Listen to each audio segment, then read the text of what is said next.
जय श्री राम। योगेश अनंत काले का सभी सुनने वालों को प्यार भरा नमस्कार। मित्रों, अगर मेरा कंटेंट आपको अच्छा लगता है तो लाइक शेयर कीजिए और सब्सक्राइब करना ना भूलिए। हम अभी देख रहे हैं माधवराव के अंतिम पड़ाव के ऊपर। मित्रों, जैसे मैंने पहले कहा था, कर्नाटक अभियान को मीरज में ही बीच में आधा अधूरा छोड़ के हमारा अशक्त पेशवा पुणे लौटा। लौटते वक्त तारीख थी 8 जून 1770। 1770 के ज्येष्ठ शुद्ध 15 को, यानी जिस दिन अमावस थी, ग्रहण था। तो ग्रहण के दिन हमारे पेशवा ने अपने पिता की तरह सुवर्ण तूला पुणे में रास्ते में करवाई। श्रावण में रमणा गणपति के पुणे के मंदिर में ब्राह्मणों को माधवराव ने दक्षिणा भी दी है। अगस्त आते आते माधवराव पेशवा अपनी प्रकृति के स्वास्थ्य को पूरी तरह से समझ गया था और अंतिम निर्वाह करना उसने प्रारंभ कर दिया, क्योंकि वह समझ चुका था कि मेरा अंतिम काल नजदीक आया है। उसने नारायण राव को हिंदवी स्वराज्य का दीवान बना दिया और उसके साथ सखाराम बापू को मुतालिक बनाया। ये मित्रों स्पष्ट संदेश राघोबा दादा को था कि भाई, जीवन के ये अंतिम क्षणों में सभी से माधवराव गिले शिकवे जितने भी थे वो मिटाना चाहता था।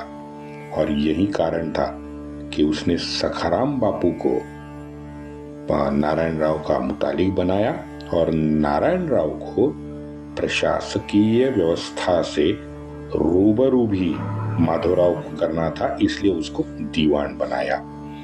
वरना आप देखो ना, नाना फडणवीस तो माधवराव का अपना विश्वासु सेवक था, उसे बनाया जा सकता था, लेकिन उसको नहीं बनाया। सखाराम बापू को मुतालिकी प्रदान की, लेकिन वहां सखाराम बापू की चिंता अलग थी, क्योंकि एक तो राघोबा दादा का आदमी था, दो राघोबा दादा के कैद होने से वो प्रचंड डरा हुआ था।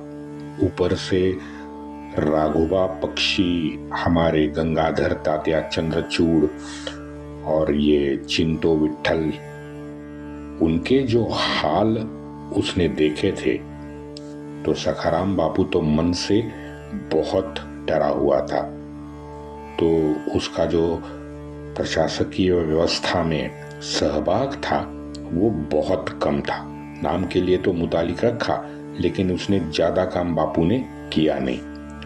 1770 के विजयादशमी को पुनः कर्नाटक जाने की माधवराव को अंतिम अतीव इच्छा हुई। कारण सीधा था, क्योंकि एक काम उसका अभी तक अधूरा रह गया था। हैदर आज भी जिंदा था। लेकिन हुआ यूं, इतने में 1-2 दिन के भीतर जानोजी भोसले पुणे आया पेशवा से वार्ता करने। अब पता नहीं उनमें क्या स्नेह निर्माण हुआ। लगभग 1 महीने से ज्यादा देव दर्शन, प्रथमोपचार करते करते इन दोनों ने एक साथ ये दोनों पुणे परिसर में घूमे, पुणे और आजू बाजू के इलाके में घूमे। वहीं माधवराव ने फिर अपने मातोश्री को पुणे बुला दिया, लेकिन वो अत्यंत करारी माता थी, पुणे नहीं आए, क्योंकि पुणे ना लौटने का गोपिकाबाई ने प्रण किया था। अब माधवराव बीमार अवस्था में माता के दर्शन के लिए फिर नासिक गया।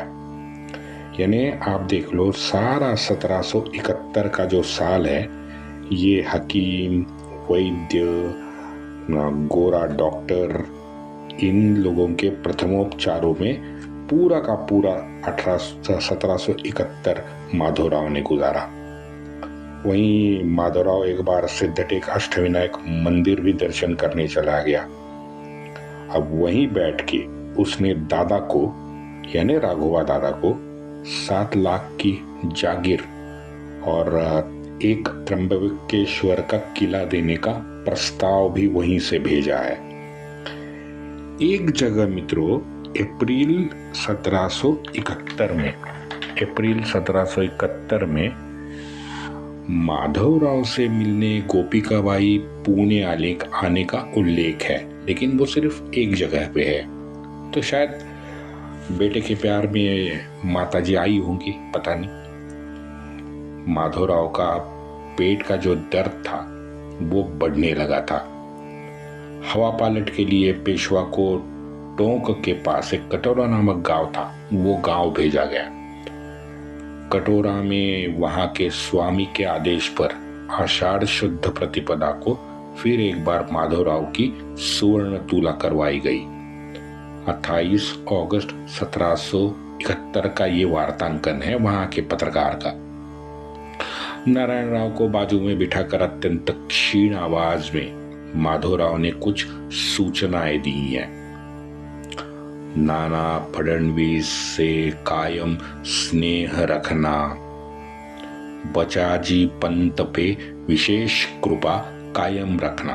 अब मित्रों मैंने बहुत ढूंढा, ये बचाजी पंत कौन है ये मैं ढूंढ नहीं पाया। तो बचाजी पंत या तो किसी का उपनाम होगा या कोई ऐसा कैरेक्टर है कि जो बाकी इतिहास में कहीं नहीं दिखता, बचाजी पंत। लेकिन माधवराव ने उसका नाम लेके लिखा है कि उस पे विशेष कृपा कायम रखना। आगे माधवराव ने सूचना दी कि भाभी का दर्जा माता समान होता है, उस सम्मान को अक्षुण्य रखना।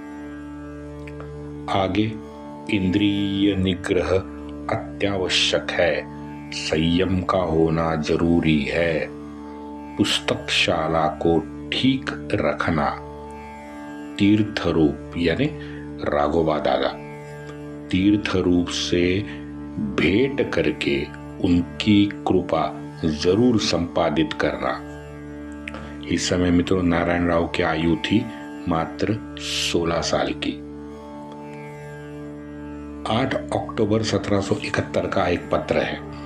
पत्र में माधवराव कहता है मातोश्री को, अब तबीयत थोड़ी ठीक है, आजकल फिरंगी का औषधोपचार शुरू है। मित्रों ये फिरंगी असल में एक पोर्तुगीज डॉक्टर था, फ्रेड लियांद्र द माद्रिद द देउस, ये उसका नाम था। फ्रेड लियांद्र नाम के पोर्तुगीज डॉक्टर का कोई ट्रीटमेंट माधवराव पे चल रहा था। अक्टूबर 71 को 1771 के आखिर में मराठों ने उस हमारे अय्याश दिल्ली के सुल्तान को दिल्ली लाकर तख्त पे बिठा दिया। वहां दक्षिण में त्र्यंबकमामा पेठे ने माधवराव ने छोड़ा अधूरा कर्नाटक का जो विजय था वो पा लिया। हैदर का प्रदेश भी हमारे त्र्यंबकमामा पेठे ने स्वराज्य से जोड़ दिया, किंतु एक कसक रह गई, हैदर फिर भागने में कामयाब हो गया। 1772 के अप्रैल में जानोजी फिर पेशवा से मिलने पुणे आ गया। वहीं जानोजी ने पेशवा से राघोबा दादा को मुक्त करने की विनंती की। तदनुसार फाल्गुन में दादा से प्रतिबंध हटाया गया।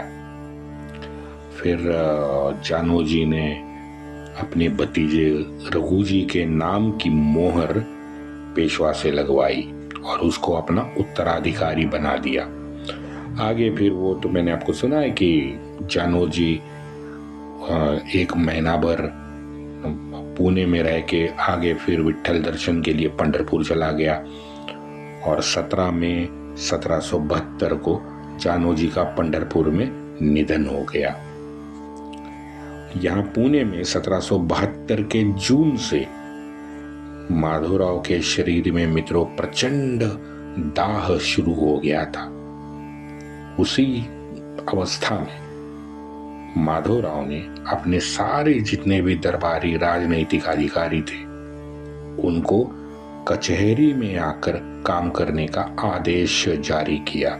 यानी उनका वर्क फ्रॉम होम जो था ना वो पूरी तरह माधवराव ने बंद करवा दिया। इतने में नासिक से राघोबा दादा भी पुणे पहुंचा। मित्रों, अचानक एक दिन माधवराव पालकी में बैठ तो नहीं सकता था, पालकी में लेट गया और पुणे से नजदीक थेऊर अष्टविनायक मंदिर में चला गया। मैंने बताया ना आपको कि वो बीमार अवस्था में थोड़ा सा मन में भी शायद प्रभाव उसका बीमारी का पड़ता है। अगस्त 1772 में वैद्य का जितना भी पथ्य पानी था ना वो माधवराव ने छोड़ दिया। हरिपंत फड़के ने पुणे शहर में सारे ब्राह्मणों को दक्षिणा दे दी। 3,04,000 रुपए खर्चा बताया गया है। वही 72 के मार्च में हमारे राघोबा दादा को मुक्ति दिलाई गई। आगे सुनिए। विजयादशमी 1772 के दशहरा पे सीमोल्लंघन हुआ। 2000 मावड़े और गार्दी तुरंत तैयार करके दादा ने अपनी एक सेना बना के पुणे शहर में रखी। निजाम और हैदर को भी मित्रत्व के पत्र भेजे गए। अब यहाँ पे पेशवा के जो लोग थे ना वो तो पहले से दादा के पीछे लगे हुए थे। उन्होंने दादा को तुरंत फर्जी कागजों के साथ पकड़ लिया। कृष्णराव बल्लाळ उनके नेता थे। कृष्णराव बल्लाळ ने राघोबा दादा को फिर कैद कर लिया और सिंहगढ़ पे भेज दिया।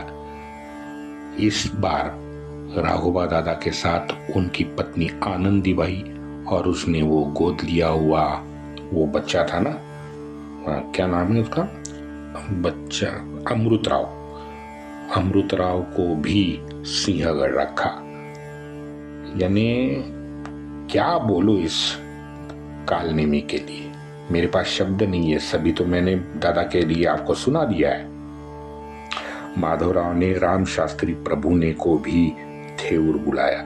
मित्रों, ये राम शास्त्री प्रभु ने इतिहास प्रसिद्ध न्यायाधीश हुआ है जिसके न्यायदान के चर्चे आज भी महाराष्ट्र में होते हैं। उसका नाम था राम शास्त्री प्रभु ने। राम शास्त्री प्रभु ने को थेऊर बुलाया। माधवराव ने उससे 9 विधेय लिखवा के लिए। पहला विधेय सीधी बात है, राज्य का कर्जा उतारना था, तो कर्जा उतारने के संबंध में बहुत सारी सूचनाएं लिखी हुई हैं। 2, माधवराव कहता है महाराष्ट्र में सामान्य जनता की त्रासदी बहुत बड़ी है, उसका निराकरण करना अत्यावश्यक है। 3, श्री काशी और प्रयाग ये दोनों संकल्प अधूरे हैं, वो तो आज भी अधूरे हैं। लेकिन ये पीड़ा माधवराव को उस वक्त थी 1772 में। माधवराव आगे विधेय लिखता है, मातोश्री को श्री काशी जाने की इच्छा है, उनकी व्यवस्था की जाए।